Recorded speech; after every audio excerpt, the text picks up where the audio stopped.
यमुना पर्यटन अथवा हिंदुस्थानातील विधवांच्या स्थितीचे निरूपण. लेखक बाबा पद्मनजी. भाग 3.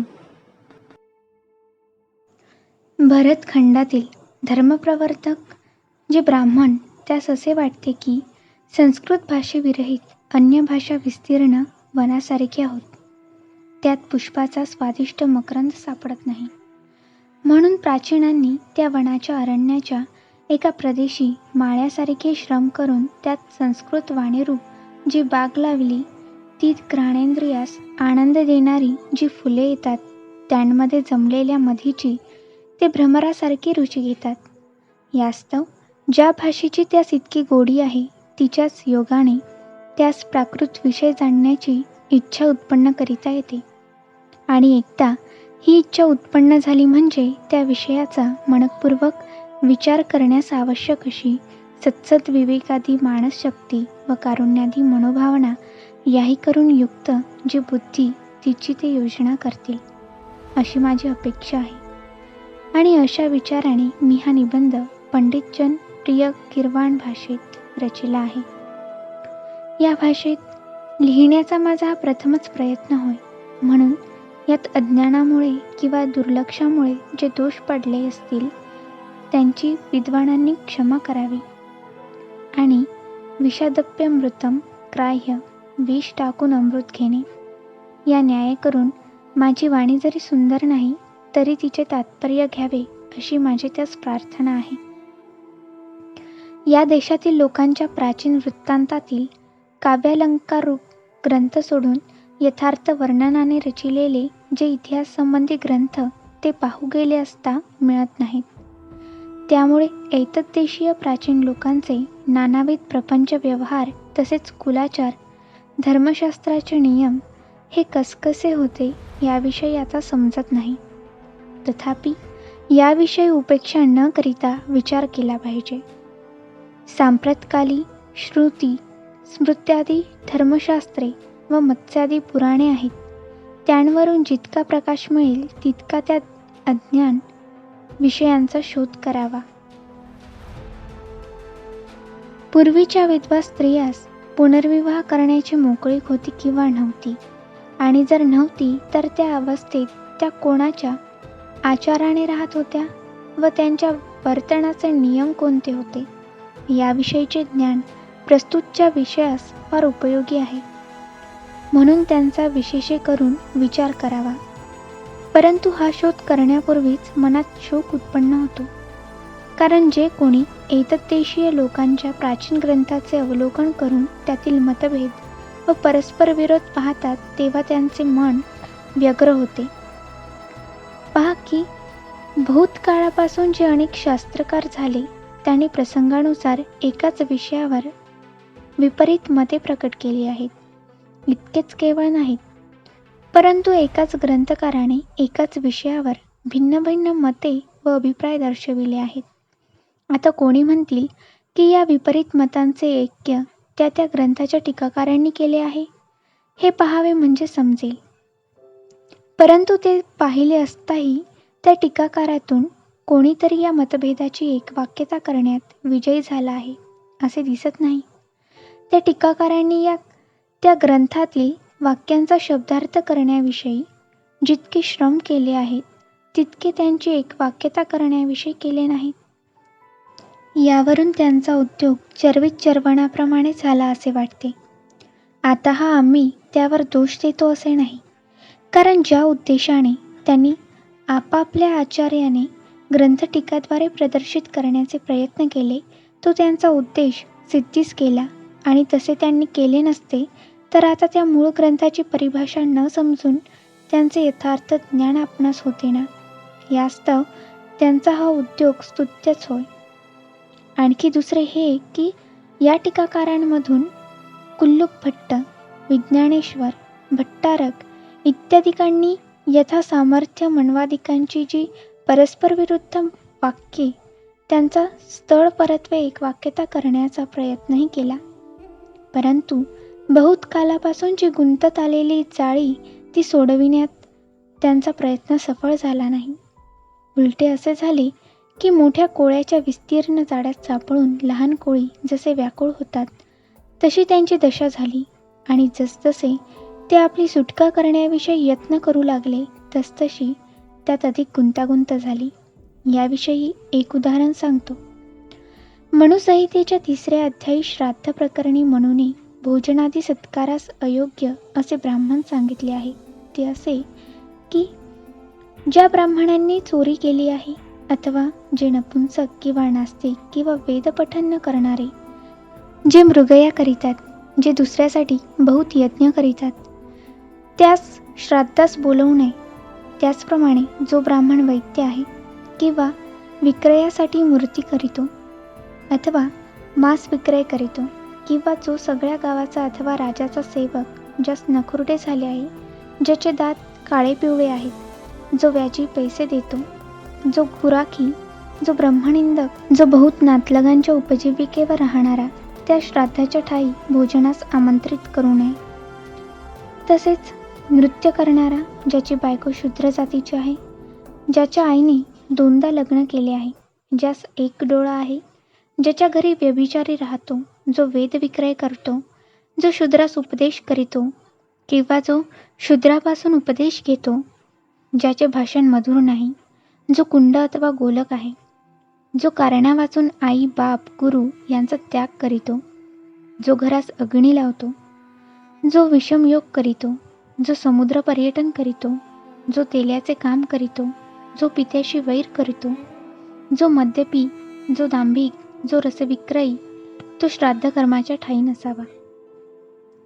त्याचप्रमाणे धनुष्य व बाण करणारा, ज्याच्या बायकोच्या वडील बहिणीचे लग्न तिच्या अगोदर झाले नाही, जो मित्रद्रोही आहे, जो पुत्रापाशी वेद शिकतो, जो भ्रमिष्ठ आहे, ज्यास गंडमाला झाले आहेत, ज्यास फेफरे येते, जो आंधळा आहे, जो वेदनिंदक, जो हत्ती बैल घोडे गुरे पक्षी पाळतो, जो ज्योतिष विद्या जाणतो, जो शस्त्रविद्या शिकवितो, जो वाहते पाणी बंद करीतो अथवा वळवितो, जो पैशासाठी घरे बांधितो, जो जासुदाचे काम करीतो, जो द्रव्यार्थ वृक्ष लावितो, जो पारधीचे कुत्रे बाळगतो, जो शूद्रासारखा राहतो, जो क्षुद्र देवतांसाठी यज्ञ करीतो, जो आचारहीन, जो नित्य याचना व दुसऱ्याची आर्जव करीतो, जो कृषीकर्मावर पोट भरतो, ज्याचे पाय मोठे आहेत, ज्याला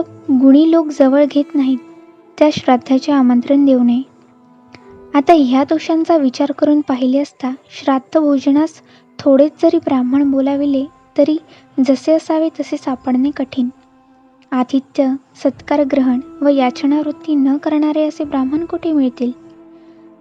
तसेच श्रोत्रिय अग्निहोत्री यालाच हव्य व कव्य द्यावे. इतर जातीस तर श्राद्ध भोजन वर्जच आहे. त्याचप्रमाणे मित्रादिकांसही श्राद्धास बोलावू नये असे अनेक निषेध दाखविले असून श्राद्धे तर पुष्कळ सांगितली आहे आणि ती केलीच पाहिजेत अशी आवश्यकता दाखविली आहे. तर ती यथाशास्त्र कशी होतील.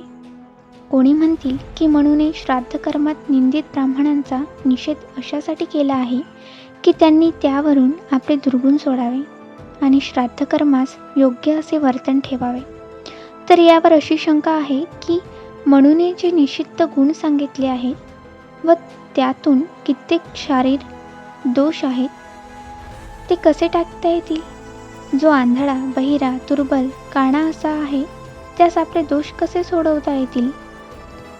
याशिवाय ज्योतिषी व वैद्य यांचाही निषेध केला आहे आणि पाहिले असता ज्योतिष हे हव्यकव्यादी कर्मास आवश्यक असून वेदांग आहे आणि तसेच अतिउपयोगी जे वैद्यक त्यासही पंचमवेद म्हणतात असे असून त्या दोहोंचे अध्ययन करणारा व शारीर दोषी यांचा श्राद्धाच्या ठायी का निषेध केला आहे याविषयी माझा तर्क चालत नाही. आणखी एक विचार म्हणून सांगितला आहे की धर्मविद्याने दैवकर्मात ब्राह्मणाची परीक्षा करू नये परंतु पितृकर्मात अवश्य करावी. वाक्य न ब्राह्मण परीक्षेत दैवे कर्माणी धर्मवित. आणि तोच म्हणून आपल्या ग्रंथारंभी सांगतो की पूर्वोक्त दोन्ही कर्मात ब्राह्मणाची परीक्षा करू नये आणि ते त्याचे विपरीत मत त्याच्या व इतरांच्या ग्रंथात ब्राह्मणाचे महत्त्वपर व स्तुतीपरची वाक्ये आढळतात त्यांवरून दृढ होते. म्हणून आपल्या ग्रंथात ब्राह्मणाविषयी असे लिहिले आहे, ब्रह्मदेवाच्या अंगापासून ब्राह्मण उत्पन्न झाला आहे.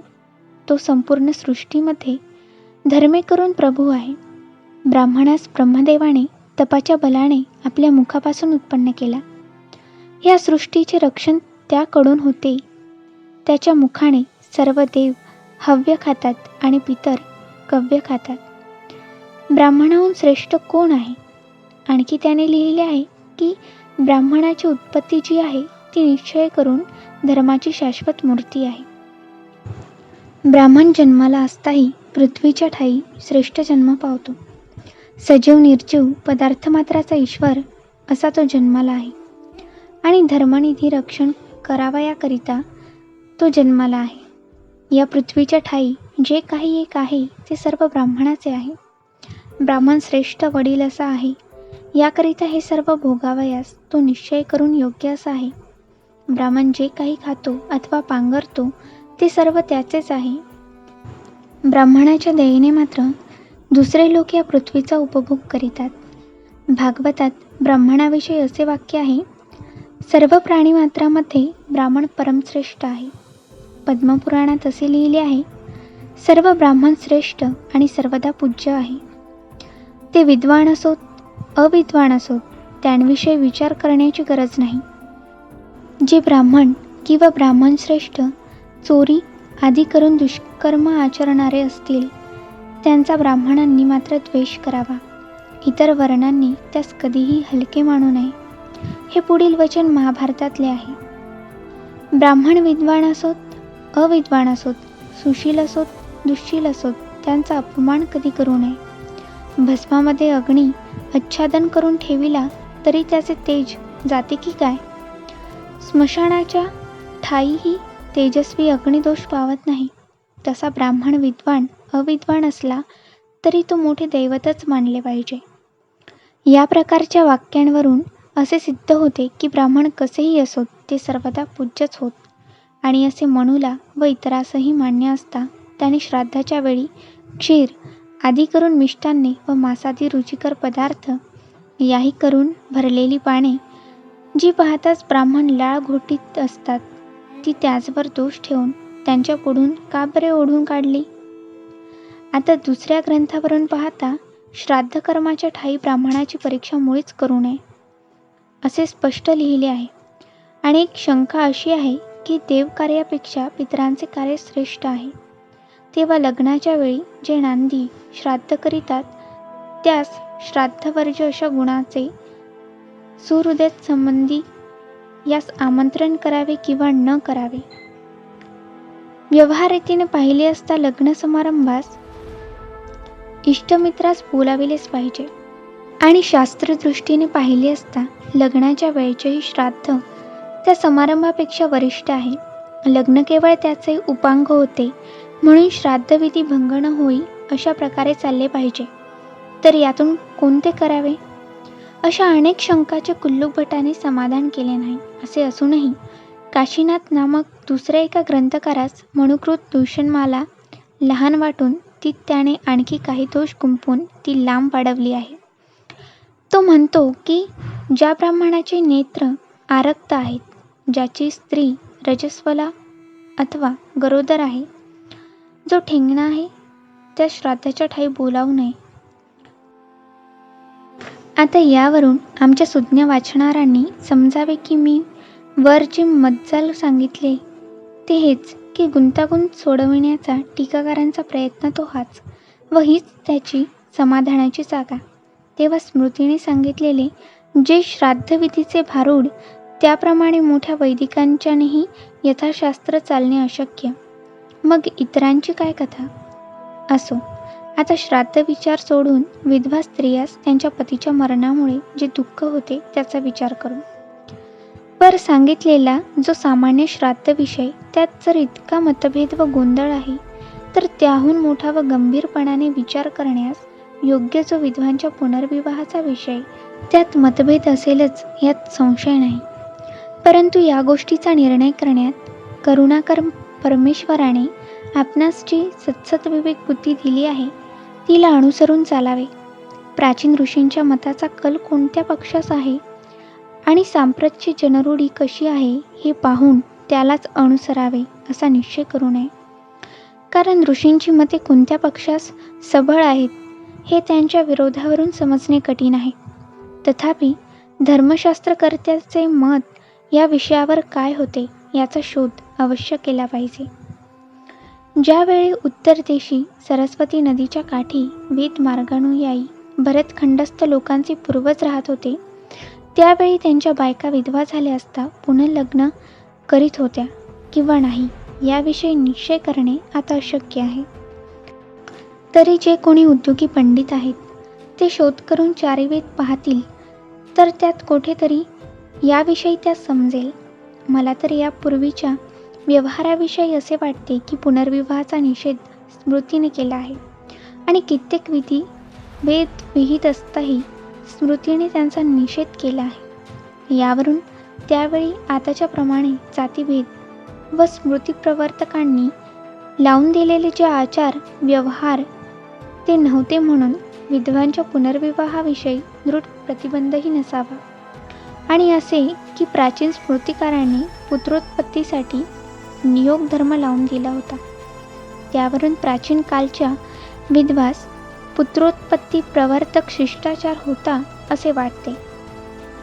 तो आचार काही कालाने शिष्ट कुलात लुप्त झाला असता पुन्हा तोच नियोग विधीच्या रूपाने प्रकट झाला. विधवेच्या ठायी तिच्या दीरापासून पुत्रोत्पत्ती करण्याचा कलियुगात मन्वादिकांनी निषेध केला आहे.